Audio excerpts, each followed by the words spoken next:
রাষ্ট্রপতির বিষয়ে আসলে আপনার একটা অভিযোগ ছিল যে এনসিপি এক ধরনের স্ট্যান্ডবাজি করেছে। এটা স্ট্যান্ডবাজি না, এটা মানে ভণ্ডামির চূড়ান্ত পর্যায়ে তারা সেখানে শো করেছে আর কি। দেখেন, তারা বরাবরই বলে আসছে যে বিএনপির বাধার কারণে শাহাবুদ্দিন সাহেবের অপসারণ ইস্যুতে আমরা কাজ করতে পারি নাই।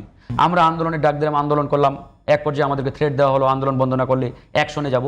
আমরা বন্ধ করি নাই, আসলে অ্যাকশনে গেছে, আমাদের উপরে টিয়ার সেল চালানো হয়েছে, ওখানে সাউন্ড গ্রেনেড মারা হয়েছে, আমাদের একবারে একটা মানে খারাপ অবস্থা তৈরি করে আমরা আন্দোলন অবশেষে প্রত্যাহার করলাম। এই যে দেখেন, তারা কি বলেন যে বিএনপি বাধা দিয়েছে বিধায় আমরা করতে পারি নাই। আচ্ছা, বিএনপি কিন্তু অনেক জায়গায় ওই সময় বাধা দিয়েছে, তারপরেও কিন্তু তারা অনেকগুলো গুরুত্বপূর্ণ সিদ্ধান্ত বাস্তবায়ন করেছে। আমি যদি একটা এক্সাম্পল দিই, আওয়ামী লীগের নিষিদ্ধকরণের যে ইস্যুটা যখন সামনে আসলো, নির্বাহী আদেশে হবে কি হবে না, এটা নিয়ে বিএনপি কিন্তু পরিষ্কারভাবে বলেছিলেন যে আমরা নির্বাহী আদেশে আওয়ামী লীগের নিষিদ্ধকরণ চাই না, স্পষ্ট তারা মিডিয়াতে বলেছে, একবারে স্টেটমেন্ট দিয়েছে।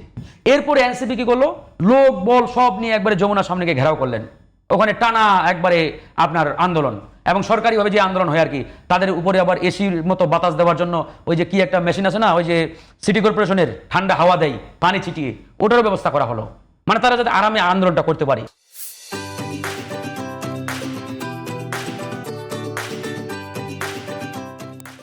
খাওয়া সাপ্লাই অন্যান্য বিষয় তো ছিলই, এই সুন্দর একটা পরিবেশে আন্দোলন করলে কি খাওয়াইছে যাই কি কি খেয়েছেন আপনারা জানেন, বিরিয়ানি খেয়েছেন নাকি পোলাও আলোচনায় থাকে। অবশেষে তারা কিন্তু অবশেষে তারা সরকারের সাথে মিটিং করে সিদ্ধান্ত কিন্তু বাস্তবায়ন হলো। দেখেন, ওই সময় বিএনপি বিরোধিতা করা সত্ত্বেও বা না চাওয়া সত্ত্বেও যদি আওয়ামী লীগের ওই ইস্যুতে তারা এটা সমাধান করতে পারে বা সিদ্ধান্ত নিতে পারে, তাহলে শাহাবুদ্দিন সাহেবের ইস্যুতে ধরে নিলাম বিএনপি বিরোধিতা করছে, তারপরেও আপনারা নিতে পারতেন, নেন নাই।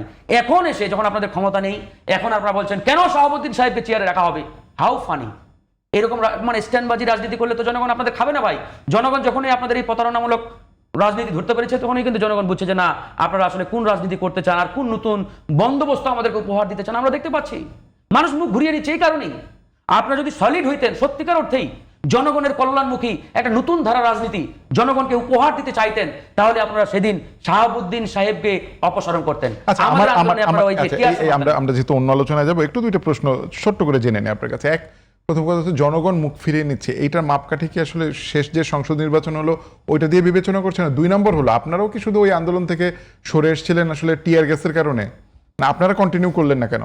না, আমাদেরকে নানাভাবে তো মানে হেনস্থা করা হয়েছে এবং আমাদের উপর টিয়ার সেল চাপ টাপ দেওয়া হয়েছে যে এটা নিয়ে কোনোভাবে কথা বলা যাবে না, এখন চলে গেলে সমস্যা হবে, সরকার টিকবে না, অমুক তমুক ইত্যাদি আর কি। আপনাদের বিবেচনাতেও ছিল? তাহলে আমরা দেখলাম যে সরকারে যদি না চাই, আমরা এত কিছু করার পরেও আন্দোলন করলে আমাদের ক্ষতি হবে, হয়তো আমাদের উপরে গুলিও চালাতে পারে তারা, বলা যায় না। আচ্ছা, আর কত জীবন দিব ভাই, এই জন্য আমরা নিজেরাও বলেছি তাহলে ওরা যেহেতু চাই না থাক।